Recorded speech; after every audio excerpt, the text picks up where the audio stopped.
Boa noite a todos. Eu me chamo Nacleides, sou trabalhadora voluntária da Casa de Francisco. Estou aqui para comentar um trecho do Evangelho segundo o Espiritismo. E hoje à noite nós vamos comentar um trechinho do capítulo 27, Pedis e obtereis, enfocando a eficácia da prece e a nossa maneira de orar. No Livro dos Espíritos, existe uma pergunta que foi respondida, pelos Espíritos, feita por Allan Kardec. Ele fez a seguinte pergunta: qual o caráter geral da prece? E os Espíritos responderam: a prece é um ato de adoração. Adorar a Deus, pensar nele e se aproximar dele é colocar-se em comunicação com ele. Pela prece, se pode propor 3 coisas: louvar, pedir e agradecer. Então, meus irmãos, que nesses próximos minutos que nós iremos passar juntos, que nós possamos refletir sobre a importância da prece nas nossas vidas. E para subsidiar os comentários da noite de hoje, eu vou ler um trechinho aqui do Evangelho, Eu vou ler, na realidade, 2 trechos. Um pequeno trecho do item 22, maneira de orar, e do item 6, eficácia da prece. Vamos à leitura. O dever primordial de toda criatura humana, o primeiro ato que deve assinalar a sua volta à vida ativa de cada dia é a prece. Quase todos vós orais, mas quão poucos são os que sabem orar. Que importam ao Senhor as frases que maquinalmente articulais umas às outras, fazendo disso apenas um hábito, um dever que cumpriu e que vos pesa como qualquer dever.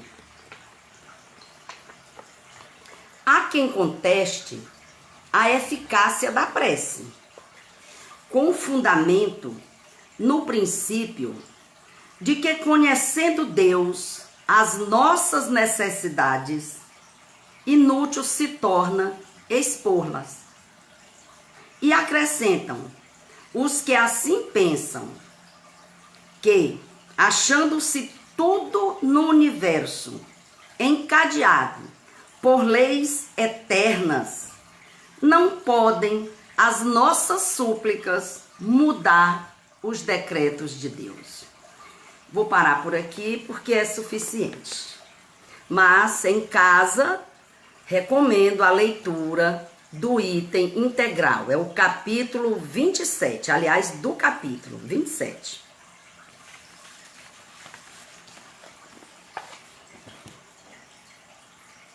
Meus irmãos, existem algumas dúvidas que permeiam a mente de muitas pessoas com relação a esse tema proposto. Uma delas: existe uma maneira de orar que seja mais eficaz do que outras? Existe essa maneira correta? Outra indagação: se Deus conhece as nossas necessidades, porque Ele nos conhece por dentro, Por que eu preciso pedir? Também tem aqueles que dizem assim: Deus já conhece todas as minhas necessidades, eu não preciso pedir. Também é um dos questionamentos também, que a gente escuta muito. Outro: se tudo está subordinado as leis de Deus, como minha súplica poderia mudar os decretos de Deus? Se ele está subordinada a essas leis, né? Como é que poderia mudar esses decretos? Bom, na minha fala, a gente vai colocando e eu espero ao final ter esclarecido e respondido a esses questionamentos que eu levantei.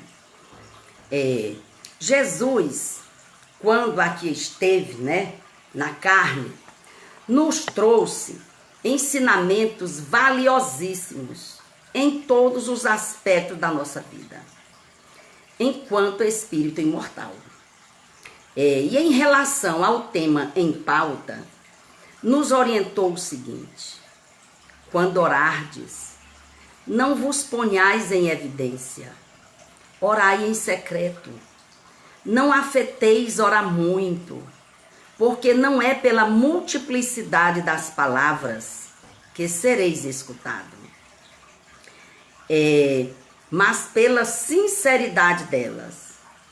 Se tiverdes alguma queixa contra alguém, perdoai-lhes primeiro.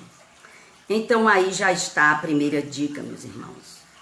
Precisamos ter humildade, precisamos nos colocar realmente aos pés do Altíssimo, aos pés do nosso Criador, como se diz, no sentido de pedirmos com o nosso coração cheio de amor, com a humildade que pudermos extrair do nosso coração.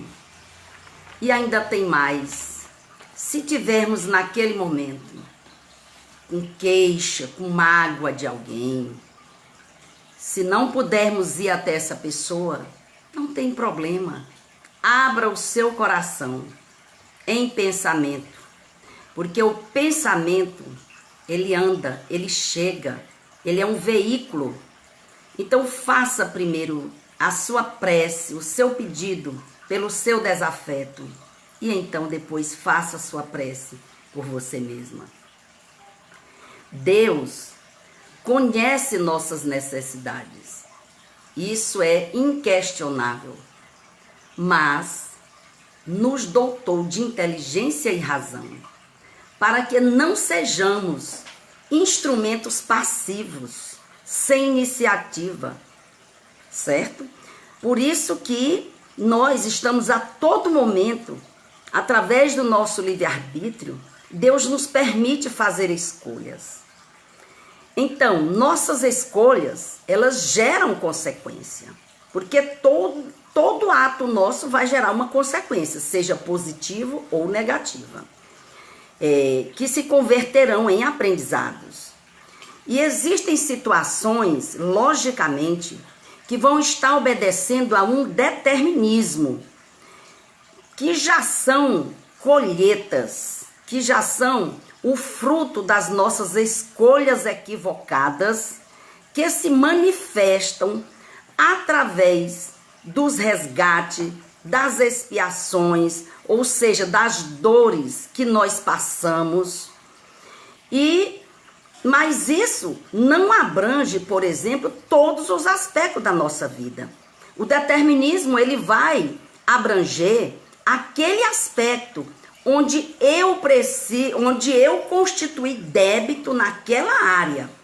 Então, nesse aspecto aí, as leis da natureza, elas não poderão realmente serem derrogadas.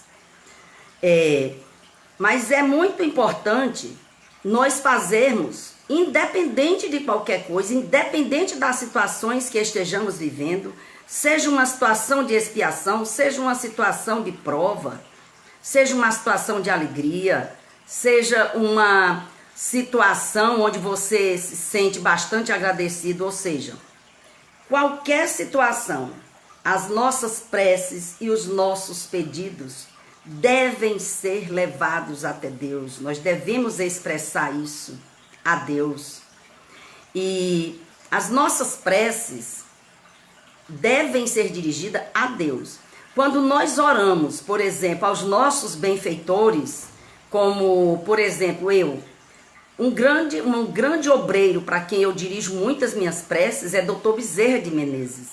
Mas tem uma coisa, todas as preces que nós dirigimos aos nossos mentores, nossos guias espirituais, para os católicos seriam os santos, né? Ou seja, todas as preces que a gente dirige para qualquer pessoa que seja, para qualquer espírito, para qualquer santo, elas terão que obedecer também à vontade de Deus. Ou seja, eles estariam fazendo o papel naquele momento de nossos intercessores, eles estariam intercedendo por nós, porque nada acontece sem a vontade de Deus. E nenhuma prece feita de coração fica sem resposta, nenhuma. Mas não serão atendidas, mudando ou quebrando as leis naturais. Mas elas obedecem, mas sim, elas irão obedecer à vontade e à necessidade de quem pede.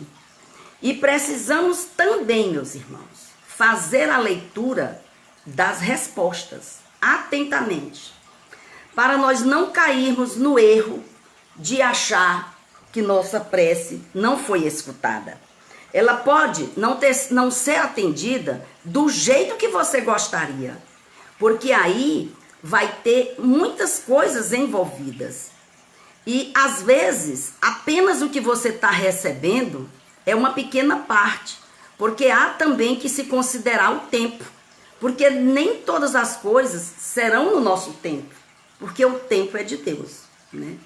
Agora, tem algo que Deus sempre nos considerar quando nós pedirmos com confiança, que é a coragem, a paciência, a resignação. Também nos concederá os meios, os mecanismos de sairmos das dificuldades, mediante ideias que os bons espíritos nos inspirarão. Exemplo do homem perdido no deserto, que está neste evangelho, neste capítulo, nós temos, deixa eu só olhar uma horinha aqui, nesse evangelho, nós temos neste capítulo, o exemplo do homem que estava perdido no deserto, que ele serve muito bem para ilustrar essa questão da prece. Um homem, ele estava perdido, faminto, com muita sede, em pleno deserto. Então ele cai por terra, as forças já desfalecendo, e aí ele, depois que cai, ele se lembra de Deus e faz uma prece. E aí ora a Deus pedindo auxílio, porque ele estava com muita sede. E naquele momento, simplesmente, ele passa alguns minutos, não aparece nenhum anjo para lhe dar água, mas vem um pensamento de que se ele se levantasse e tomasse a vereda que está logo ali à frente, ele encontraria um regaço. E esse homem se enche de coragem, de disposição, ele se levanta e começa a caminhar e pega a vereda da esquerda. E ele sobe um pequeno alto e de lá ele divisa um grande regaço para matar sua sede, um grande riacho, né? E aí nós temos duas situações. Para aquele homem que realmente tem fé, ele levantará os olhos para o alto e dirá: obrigado, meu Deus, por ter atendido a minha prece, porque a água está ali para eu beber. Mas para aquele que não tem fé, dirá assim: ai, que sorte que eu tive, como minha ideia foi boa de me levantar, e sorte a minha, que não não peguei a vereda da direita, porque senão eu não teria encontrado a água. Eu sou bom mesmo, eu sou o máximo, não é? Então, ou seja, em quantas vezes, em quantas situações nós também agimos assim? Porque ele pediu ajuda a Deus, mas não era preciso que o anjo fosse lhe dar a água. Por quê? Porque Deus não nos tira o nosso livre-arbítrio para que a gente possa exercer a nossa vontade, para que a gente possa realmente fazer a nossa parte. Nós temos que nos esforçar para que a gente possa realmente também contribuir com a nossa evolução, com a evolução do planeta, com a evolução daqueles que estão ao nosso redor. Porque senão, qual seria o mérito de estarmos aqui? Se tudo seguisse um determinismo, se a gente não pudesse fazer nenhuma prece a Deus, mesmo naquelas situações mais difíceis, mais conflitantes, de que nos adiantaria estar aqui, servindo apenas de marionetes, sem nenhum livre-arbítrio, sem nenhum mérito nas nossas atitudes? Ou seja, as coisas não funcionam assim. Deus, que é um Pai amoroso, amantíssimo, Ele nos concede os meios, os mecanismos, as oportunidades. Então, é por isso que nós temos que sempre lembrar de agradecer quando as coisas boas nos acontecem. Lembrar de pedir a Deus força, coragem, paciência nos momentos de dificuldade. E também louvar a Deus naqueles momentos em que nós estamos extasiados com as maravilhas que Ele nos concede a cada dia. Meus irmãos, foi muito bom estar aqui com vocês. Agradeço muito esta oportunidade. E paz e bem a todos.